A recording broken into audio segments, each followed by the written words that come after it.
Ingat-ingatlah mimpi-mimpimu dan berjuanglah untuk mimpi-mimpi itu. Kau harus tahu apa yang engkau inginkan dalam hidupmu. Hanya ada satu hal yang membuat mimpimu tidak mungkin, yaitu ketakutanmu sendiri akan kegagalan.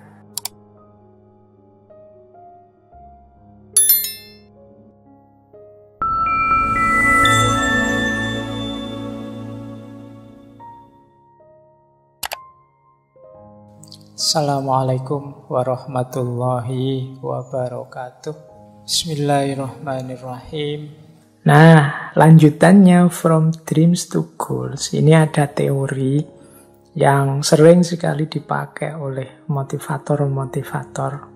Ini kajian kita bulan ini kan mirip tema-tema yang diangkat para motivator itu ya. Meskipun sedikit-sedikit kita sisipkan aspek kefilsafatannya. Ini teori tentang tujuan. Jadi hidup ini kan harus jelas tujuannya. Makanya saya masukkan ini bagian dari From Dreams to Goal. Nah, merancang tujuan sebagai bagian dari mimpi-mimpi kita, itu rumusnya adalah SMART. Jadi bagaimana menerjemahkan mimpi jadi tujuan hidup itu kita harus smart. Ya smart itu kalau bahasa Inggris artinya cerdas, tapi smart ini diterjemahkan per kata. Jadi S-nya itu spesifik, M-nya measurable, E-nya achievable, R-nya realistic, dan T-nya time bound. Jadi kita harus cerdas. Yo mimpi, tapi mimpinya harus cerdas. Ketika mimpi itu kita terjemahkan jadi tujuan, target, cita-cita, yo harus smart. Smart itu yang pertama adalah spesifik. Spesifik itu yo harus jelas dan tegas. Tidak kok multitafsir, tidak kok ambigu, yang jelas saja. Biasanya orang yang sulit untuk tegas dan jelas itu kan yang masih ragu-ragu. Ya Pak, saya ingin jadi guru sih Pak, tapi ya kelihatannya kalau guru itu tidak tegas. Jadi bila perlu spesifik, Pak, saya ingin jadi guru, tapi levelnya SMA Pak, bukan guru TK apa guru SD. Saya ingin jadi guru Pak, tapi guru TK. Saya itu sayang sekali sama anak-anak. Itu lebih jelas. Jadi lebih spesifik. Jadi jangan target yang tidak jelas, yang kadang nanti menyulitkan kita. Ini yang pertama. Jadi bermimpilah, targetlah sesuatu yang jelas dan tegas. Saya Pak, targetnya juara 1 apa? Saya targetnya jadi pimpinan di sini. Saya targetnya punya kekayaan minimal sekian. Itu spesifik namanya. Jadi mengingatnya lebih mudah. Mencapainya dan mengukurnya juga lebih mudah. Kalau kita tegas dan jelas. Kalau kita tidak tegas, tidak jelas, itu nanti bingung sendiri. Ini sudah sukses apa belum ya saya? Ini sudah tercapai apa belum? Yang kedua, measurable. Measurable itu dapat diukur. Ada ukuran yang jelas bahwa saya ini sukses. Ini loh Pak ukurannya, saya sukses atau belum. Kekayaan saya minimal 10 M. Itu berarti saya sukses. Itu measurable. Dapat diukur. Nilai saya minimal IPK ijazah saya nanti itu 3,5 Pak. Nah, berarti measurable, dapat diukur. Jangan target ukuran yang sulit. Ya saya ukurannya pokoknya Pak, teman-teman saya bahagia saja, saya selesai. Wah itu sulit nanti. Teman-temanku bahagia itu kan ya ukuran kebahagiaan orang kan kita susah untuk mengukurnya. Tapi bikin parameter yang mudah dipahami. Saya jadi guru TK Pak, ya ukurannya pokoknya diterima di sekolah TK di wilayah tempat saya tinggal sudah alhamdulillah Pak. Nah, itu miserable. Atau jauh dari tempat saya sekarang asal masih di Pulau Jawa ya oke lah Pak. Itu namanya miserable. Masih bisa diukur. Jangan sesuatu yang tidak bisa diukur. Jadi misalnya kan sering kan kita misalnya cita-citanya apa? Saya ingin jadi orang yang berguna bagi nusa, bangsa, agama. Nah itu ya, ini bukan jelek, bagus. Cuma kan ngukurnya itu sulit. Gitu lah. Jadi nanti itu kita benar-benar sudah jadi orang yang berguna bagi nusa, bangsa, agama itu cirinya apa? Buktinya apa?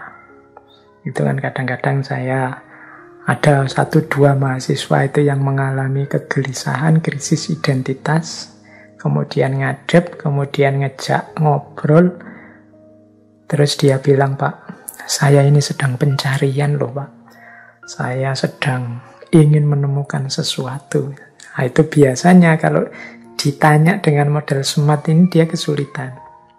Misalnya kalau ditanya, oke, saya bantu pencarianmu. Yang kamu cari itu apa? Nah, itu dia mulai bingung. Kebenaran kah? Kebaikan kah? Atau apa? Itu biasanya terus mulai bingung ketika tidak spesifik. Kemudian cara mencarinya seperti apa? Kemudian ukuran bahwa kamu sudah menemukan itu apa? Apa kepuasanmu saja? Ataukah sesuatu yang menggembirakanmu, ataukah yang menggembirakan orang tuamu, ataukah yang seperti apa ukurannya. Nah, itu aspek miserable. Yang ketiga, achievable. Achievable itu bisa diraih sesuai dengan kemampuan kita, masih dalam jangkauan kita. Itu achievable. Jangan mencita-citakan sesuatu yang tidak achievable. Misalnya, Pak, saya ingin 3 tahun lagi desa saya ini menjadi ibu kota Indonesia karena kemajuannya. Misalnya itu yang tidak achievable. Pak, saya ingin semoga 5 tahun lagi saya bisa bersaing di bursa pencalonan presiden misalnya. Ya sekarang kamu semester berapa? Semester 1 Pak, ya. Kelihatannya tidak achievable. Jadi achievable itu sesuai dengan kemampuan yang kita miliki, sehingga dia bisa diraih. Yang keempat, R, realistic, realistis. Ini lanjutannya achievable. Jadi nyambung dengan kenyataan. Jadi kalau achievable itu lebih banyak berhubungan dengan orangnya. Kalau ini ya bukan sesuatu yang tidak berhubungan dengan realitas. Jadi realistis. Ya realistis sajalah sesuai dengan situasi hari ini. Nah, itu namanya realistis. Saya ingin jadi Perdana Menteri di Indonesia. Ya kelihatannya ya masih belum ada Perdana Menteri. Wong sistem kita presidensial, tidak realistis. Saya ingin Indonesia ini hanya ada satu agama saja. Semua agama yang lain silakan, tidak realistis. Sejak nenek moyang kita itu sudah Bhinneka Tunggal Ika, beragam. Malah jadi kacau. Jadi smart, cerdaslah. Dan yang terakhir T itu time bound. Time bound itu punya batas waktu yang jelas. Jadi jangan menetapkan cita-cita yang sampai kapan saja Pak. Itu biasanya terus kita jadi malas. Coba ditarget dengan rentang waktu yang jelas. 20 tahun lagi Pak, saya ingin sudah jadi orang yang mapan secara ekonomi sehingga bisa membantu orang lain. Itu time bound. Jadi ada batas waktu yang jelas. Jadi ini tips-tips sebenarnya untuk kita bisa bermimpi secara lebih realistis. Sehingga mimpi itu bisa kita wujudkan. Biar tidak jadi mimpi belaka. Jadi ini from dreams to goal. Baik, kita lanjutkan tentang filsafat mimpi. Nah, sekarang kita masuk ke gagasan para filosof ya. Malam hari ini saya membawa 2 tokoh, 3 lah, yang membahas tentang mimpi secara filosofis dari aspek motivasional personal. Tadi saya ambil dari Khalil Gibran, kemudian Erich Fromm, dan juga Paulo Coelho. Nah, ada beberapa pandangan yang menurut saya menarik dari Khalil Gibran, ya tentu saja dari buku-buku yang dia tulis yang berhubungan dengan mimpi. Nah, misalnya ini kita potong-potong quotes-quotesnya saja yang mewakili gagasan utamanya. Jadi kata Gibran kemarin adalah kenangan pada hari ini. Dan besok adalah mimpi pada hari ini. Jadi hidup itu kita hari ini itu isinya 2.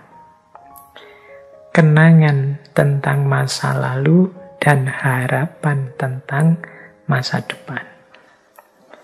Jadi kalau kita menjalani hidup ini dengan memanfaatkan 2 hal ini secara optimal, insya Allah hidup kita ini terarah, terukur, dan optimal. Kenangan tentang masa lalu membantu kita untuk tidak jatuh pada kesalahan-kesalahan yang sama di saat ini. Kemudian harapan terhadap masa depan akan membantu kita untuk kita jelas orientasi hidup kita, jelas kemana hidup ini kita arahkan dan kita kembangkan. Jadi yesterday is but today's memory and tomorrow is today's dream. Berarti 2 variabel ini vital dan penting. Kenangan atau memori dan mimpi. Orang yang tidak punya memori, dia tidak akan bisa mengenali dirinya. Dia tidak ingat kemarin-kemarin dia itu siapa, seperti apa dirinya. Maka orang yang tidak mengenali dirinya, sulit dia berjalan dengan benar ke depan. Kemudian orang yang tidak punya mimpi, tidak punya harapan, apalagi dia tidak tahu kemana harus berjalan, wong dia tidak punya tujuan. Oleh karena itu, hidup kita semoga masih lengkap isinya. Yo, memorinya kuat dan mimpinya juga jelas. Nah, ini pelajaran pertama dari Khalil Gibran. Pelajaran kedua dari Gibran adalah menunjukkan pentingnya mimpi. Kata Gibran, the most beautiful among men is he who turn his dreams into silver and gold. Orang yang paling menyedihkan adalah dia yang mengubah mimpi-mimpinya menjadi perak dan emas. Nah, ini sindiran untuk kita sebenarnya. Banyak di antara kita yang melupakan mimpi, menggadaikan mimpi, membuang mimpi kita hanya demi kesenangan sementara. Biasanya untuk kenikmatan-kenikmatan ekonomi. Makanya itu istilahnya silver and gold. Jadi untuk kesenangan hari ini kita lupakan target besar kita yang sudah kita rancang ke depan. Ini bagi Gibran orang yang sangat menyedihkan. Bahkan orang yang most beautiful, paling menyedihkan, paling patut dikasihani. Karena orang yang tidak punya mimpi itu kan orang yang berhenti, tidak berkembang. Mimpinya digadaikan hanya untuk emas dan perak. Nah, semoga kita tidak jadi orang seperti ini. Bukan berarti gold and silver itu tidak penting, bukan berarti ekonomi tidak penting, bukan berarti kesejahteraan tidak penting. Tapi jangan sampai mengalahkan mimpi-mimpi kita. Bahkan harusnya ekonomi, emas, perak itu jadi kendaraan kita untuk mewujudkan mimpi, bukan sebagai pengganti mimpi-mimpi kita. Nah, ini pelajaran dari Khalil Gibran. Yang ketiga, aku lebih suka menjadi seorang pemimpi di kalangan orang-orang yang rendah hati, yang punya visi untuk diwujudkan, dibandingkan menjadi penguasa, pemimpin di kalangan orang-orang yang tidak punya mimpi dan keinginan. I prefer to be a dreamer among the humblest with vision to be realized than Lord among those without dreams and desires. Aku lebih milih jadi pemimpi di kalangan orang-orang biasa tapi punya visi untuk diwujudkan daripada jadi pemimpin penguasa orang-orang yang tidak punya mimpi dan keinginan. Kita jadi pemimpin tapi di tengah orang-orang yang tidak punya mimpi, tidak punya keinginan, itu kita akan sangat berat. Kita tidak mungkin bisa menggerakkan mereka untuk berkembang, untuk lebih baik, untuk produktif. Mending jadi pemimpi di tengah orang biasa yang punya visi untuk diwujudkan. Jadi pemimpi itu kan maksudnya orang yang punya target besar. Meskipun tidak punya modal besar, among the humblest, orang-orang biasa saja, tapi punya visi. Orang yang punya visi, punya mimpi, punya cita-cita, ini pasti punya semangat, punya gairah untuk bergerak. Jadi lebih baik. Sehingga kata Gibran, wis lebih enak jadi pemimpi yang punya visi meskipun di kalangan orang biasa daripada jadi pemimpin di tengah orang-orang yang tidak punya mimpi, tidak punya keinginan. Ini selisih satu huruf antara pemimpi dan pemimpin. Mending jadi pemimpi saja, berarti ada hal yang ingin diwujudkan, ada mimpi-mimpi yang ingin diaktualkan, dibandingkan jadi pemimpin tapi tidak punya mimpi, tidak punya keinginan. Berarti kita akan mandek, tidak bergerak. Nah, ini beberapa dari Khalil Gibran ini menegaskan pentingnya mimpi. Terus beliau juga menyatakan seperti ini. They tell me, if you see a slave sleeping, do not wake him, lest let he be dreaming of freedom. I tell them, if you see a slave sleeping, wake him and explain to him freedom. Mereka bilang padaku, kalau engkau melihat seorang budak tidur, jangan dibangunkan dia, biarkan dia bermimpi tentang kebebasan. Aku bilang pada mereka, kalau engkau melihat seorang budak tidur, bangunkan dia dan jelaskan padanya tentang kebebasan. Nah, pernyataan yang ketiga ini selaras dengan tadi yang kita sampaikan, mimpi jangan biarkan hanya jadi mimpi. Dia harus diupayakan, diwujudkan. Jadi ini kan ada drama yang dibuat oleh Gibran. Jadi orang-orang bilang padaku kalau melihat seorang budak kok tidur, biarkan budak tidur ini, Biarkan dia mimpi tentang kebebasan. Karena kasihan, dalam hidupnya yang nyata dia tidak bebas. Kata Gibran malah sebaliknya. Bangunkan dia. Kalau engkau lihat budak yang tidur, bangunkan dia dan jelaskan padanya tentang kebebasan.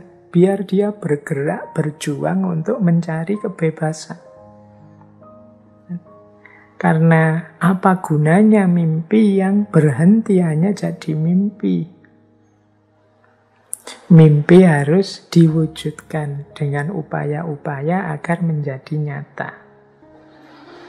Nah, ini quotes dari Khalil Gibran. Dia juga menyatakan begini, "He who pass not his days in the realm of dreams is the slave of the days." Ia yang tidak melalui hari-harinya dalam realitas mimpi, dia menjadi budak bagi hari-harinya. Maksudnya apa? Orang yang tidak punya mimpi, orang yang tidak punya cita-cita, hakikatnya dia jadi budak dari situasi sekelilingnya, dari hari-harinya. Umurnya habis, usianya habis, hanya dipakai untuk sesuatu yang tidak jelas targetnya mau kemana, yang tidak jelas arahnya mau kemana. Nah, ini filosofi-filosofi dari Gibran. Ini salah satu ilustrasi saja untuk memahamkan kita betapa pentingnya mimpi. Kita lanjut ya. Kalau tadi sudah Gibran, sekarang Erich Fromm. Nah, ini tokoh filosof psikoanalis kita yang sering kita pakai teori-teorinya, khususnya ketika membahas tentang cinta. Kata Erich Fromm begini, "A dream is a microscope through which we look at the hidden occurrences in our soul." Mimpi adalah mikroskop yang melaluinya kita melihat peristiwa-peristiwa dalam jiwa kita yang tersembunyi. Jadi Erich Fromm ini kan termasuk alirannya psikoanalisis. Meskipun beliau mengkritisi beberapa gagasannya Sigmund Freud. Tapi beliau juga menyatakan bahwa mimpi itu adalah seperti mikroskop. Dia menggambarkan isi jiwa kita yang tersembunyi. Mimpi menunjukkan aslinya kita yang seperti apa. Nah, ini mimpi yang bukan motivasional tadi ya, mimpi yang kita alami saat tidur tadi. Nah, Erich Fromm juga bilang begini, "Both dreams and myth are important communication from ourselves to ourselves." Jadi kata Erich Fromm, baik mimpi maupun mitos-mitos itu sebenarnya jalan komunikasi dari diri kita kepada diri kita. If we do not understand the language in which they are written, we miss a great deal of what we know and tell ourselves in those hours when we are not busy manipulating the outside world. Kalau kita tidak paham bahasanya, in which yang tertulis di dalamnya, kita akan melewatkan hal penting yang besar yang harusnya kita tahu tentang diri kita, yang terlewatkan ketika kita sibuk memanipulasi dunia di luar diri kita. Jadi mimpi itu adalah gambaran isi jiwa kita, dan melalui mimpi sebenarnya jiwa kita ingin menyampaikan sesuatu kepada kita. Kalau kita cuek, tidak mau memahami apa sih yang ingin disampaikan, ya kemungkinan kita melewatkan banyak hal yang harusnya kita pahami tentang diri kita. Ini masih berhubungan dengan mimpi dari perspektif psikoanalis tadi. Jadi versinya Erich Fromm, mimpi itu intinya penting bagi kita untuk memahami gambaran mental jiwa kita. Memahami apa yang kita inginkan, apa rahasia-rahasia diri kita, memahami diri kita seutuhnya. Jadi kalau Khalil Gibran tadi banyak menjelaskan mimpi dari aspek motivasional personal, kalau Erich Fromm menjelaskan mimpi dari aspek psikologisnya. Saya tambah satu lagi dari tadi ya, Paulo Coelho. Dia bilang begini, remember your dreams and fight for them. Ingat-ingatlah mimpi-mimpimu dan berjuanglah untuk mimpi-mimpi itu. You must know what you want from life. Engkau harus tahu apa yang engkau inginkan dalam hidupmu. There is just one thing that makes your dreams become impossible. The fear of failure. Jadi hanya ada satu hal yang membuat mimpimu tidak mungkin, yaitu ketakutanmu sendiri akan kegagalan. Jadi kita hidup harus punya mimpi dan berjuang mewujudkan mimpi itu. Pasti berhasil, karena yang menggagalkan mimpi kita itu hanya satu, yaitu apa? Ketakutan kita sendiri akan kegagalan. Karena kita takut gagal, biasanya terus kita tidak berani bermimpi. Baik, itu beberapa perspektif filosofis tentang mimpi, selain yang saya jelaskan di awal-awal tadi. Terakhir, masih ada waktulah kurang lebih 15 menit. Kita ambil beberapa tips ya. Ini lagi-lagi tips motivasional untuk kita bisa bermimpi yang benar dan mewujudkan mimpi yang benar. Jadi ini semacam rangkuman tadi dari berbagai uraian yang saya sampaikan di depan. Ini hal-hal konkret apa yang kita lakukan kemudian sehubungan dengan mimpi dalam rangka kita membentuk diri kita secara positif.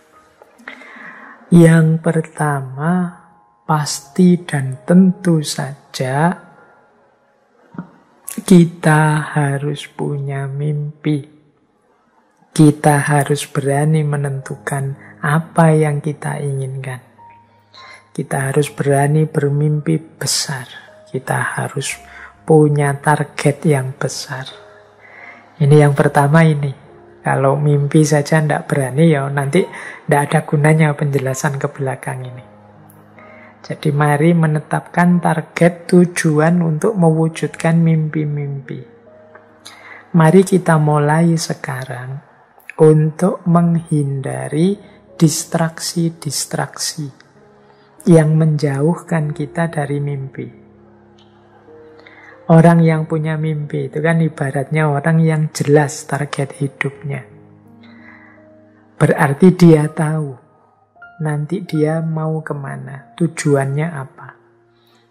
Nah, tahap selanjutnya yang pasti menghindar dari apapun yang membuat kita terdistraksi, membuat kita melenceng dari jalur mewujudkan tujuan tadi.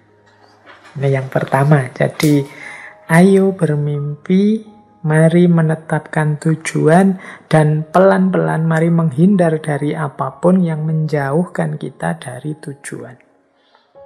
Menghindari distraksi ini agak saya tekankan karena hari ini banyak sekali hal yang bisa mendistraksi kita. Khususnya karena aktivitas-aktivitas kita yang hari ini sebagian besar di dunia maya. Keramaian hidup kita sebagian besar kan di ranah online, media sosial, dunia maya itu kita ketemu banyak sekali distraksi-distraksi sehingga tenaga, waktu, fokus hidup kita sering tersita di situ. sehingga kita terpalingkan dari mimpi-mimpi kita. Jadi yang pertama itu.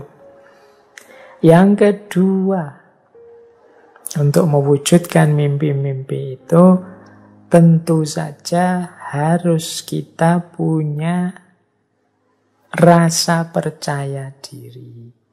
Kalau kita tidak yakin mimpi kita bisa terwujud, kalau kita tidak yakin bisa mencapai tujuan, ya pasti tidak bisa terwujud mimpi-mimpi kita. Tidak bisa sampai kita ke tujuan kita. Kita harus percaya bahwa kita mampu, kita bisa. Seperti di dulu waktu kita membahas bulan lalu, bahas self-love itu, ayo memanfaatkan antara lain self-talk yang positif. Jadi kita bicara dengan diri kita tapi secara positif. Mengapa begitu? Ini loh, jadi saya kemarin membaca itu. Jadi setiap orang itu rata-rata dalam sehari itu berpikir, kalau dihitung itu sekitar 50.000 kali. Berpikir, oh ya kita itu kan begitu bangun tidur, otak kita aktif, itu kan jalan pikiran kita. Tentang apa saja, tentang segala hal. Nah itu 50.000 kali. Dan 50.000 ini sebagian besar adalah tentang diri kita sendiri. Tentang diri kita itu, aku mau makan, aku mau tidur, aku mau istirahat sebentar, mana HP-ku, mana laptopku, dan lain sebagainya. Jadi ini asumsi saja, semacam penelitian umum saja. Jadi kita berpikir 50.000 kali, sebagian besar tentang diri kita sendiri, dan sebagian besar tentang diri kita itu ternyata sifatnya negatif.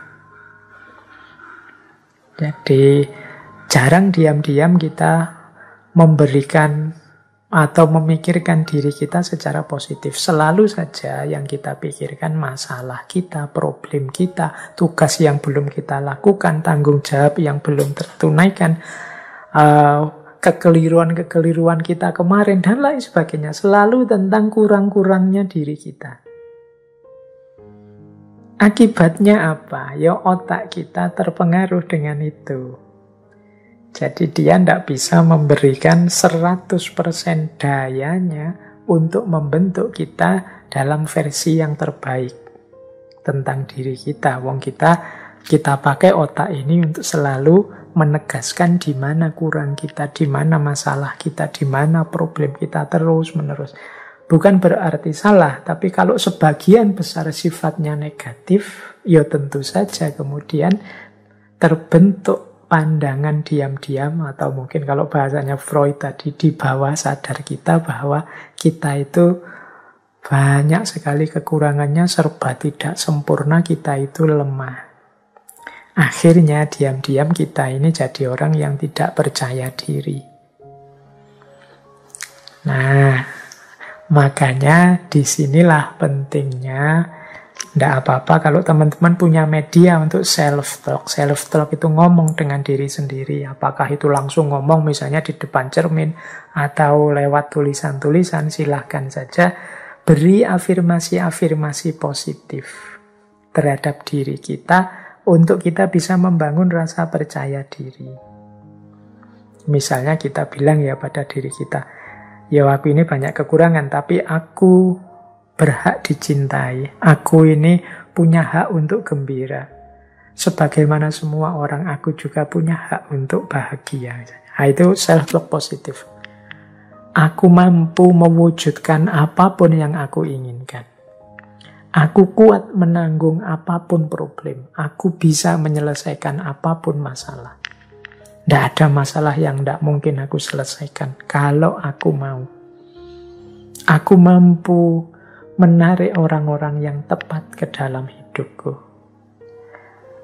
Aku bisa mewujudkan mimpi dan cita-citaku sesuai yang aku inginkan. Aku terus ini self-positif, self-talk yang positif terhadap diri kita.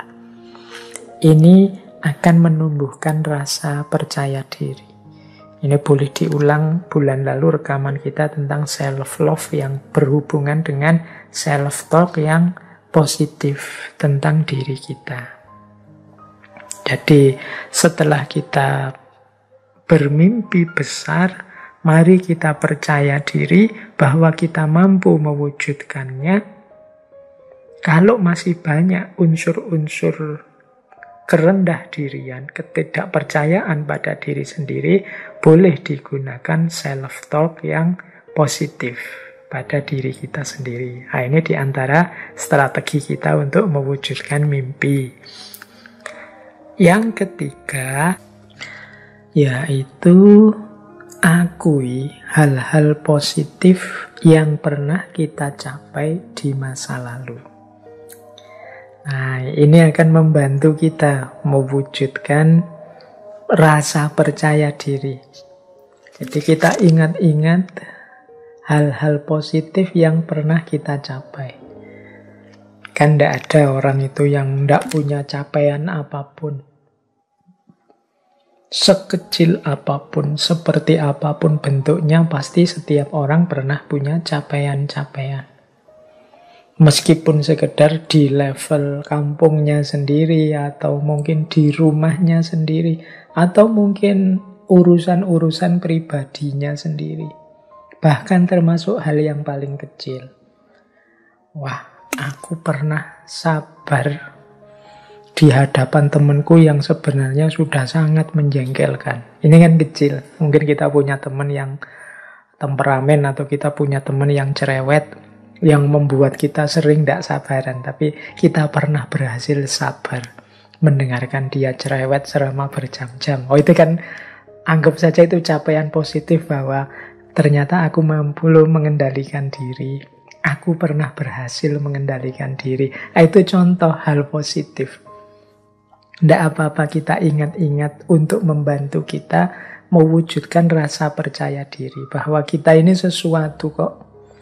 Jadi kita bukan tidak ada apa-apanya, tapi kita ada sesuatunya, ada apa-apanya. Buktinya apa? Banyak prestasi-prestasi, capaian-capaian positif, meskipun levelnya individu yang pernah kita capai.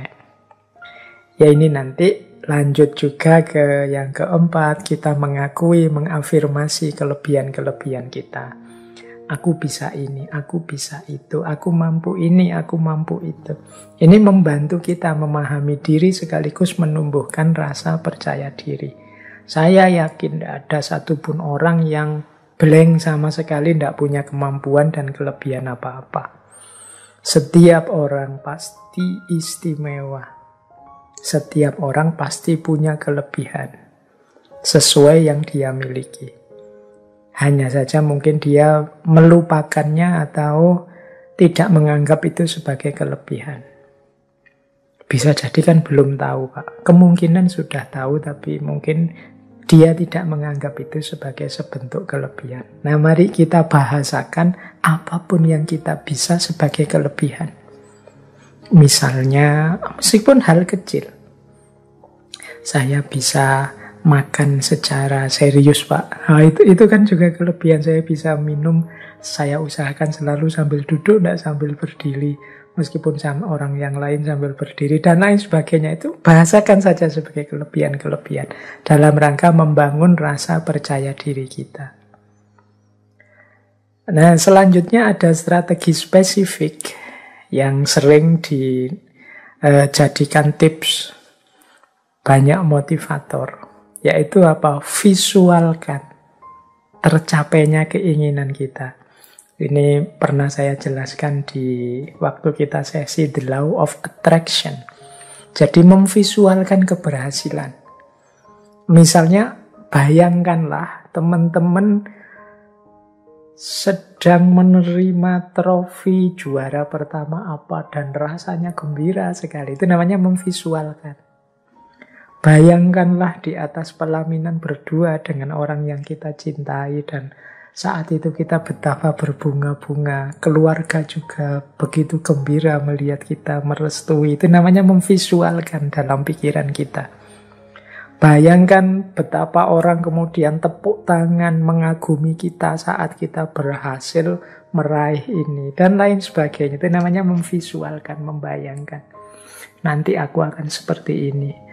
Bayangkan ketika kita sukses tadi ya, ada cita-cita jadi presiden. Wah, kita dilantik di depan MPR, ditonton orang se-Indonesia misalnya. Visualkan. Ini akan membantu kita menguatkan keinginan kita juga. Ini kalau pakai the law of attraction itu akan menarik apa yang ada di sekeliling kita, mendukung keinginan kita. Nah, yang keenam, tentu saja kerjakan yang sudah kita rencanakan.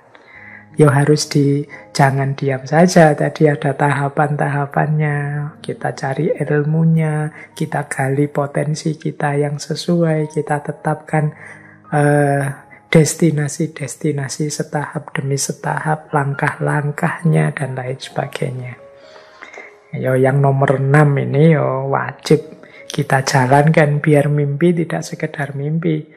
Kalau kita hanya memvisualkan saja tanpa mengupayakan, tidak melakukan apa saja, terus diam, pasif. Kita mengakui kelebihan kita, terus diam saja. Mimpi tetap akan jadi mimpi. Tidak berperan sebagai orientasi dan tujuan. Maka harus kita jalankan, ada upayanya. Yang ketujuh, kita harus terbuka kalau ada kritik dan masukan yang baik, yang produktif dari orang lain. Terbuka itu bukan berarti masukannya orang lain pasti diterima. Tapi monggo kalau ada orang mengomentari kita, mengkritik kita, nanti kita menyesuaikan. Ini cocok enggak, sesuai enggak dengan target dan keinginanku. Jangan jadi orang yang tertutup. Karena kita juga manusia yang terbatas, kadang-kadang yang kita anggap baik, kita anggap excellent, ternyata dalam pandangannya orang lain yang mungkin luput kita lihat, mereka lebih tahu sisi-sisi lemahnya. Nah, itu pentingnya kita untuk selalu terbuka masukan dan kritik dari orang lain. Yang ke-8, jangan pernah menyerah terhadap mimpi kita.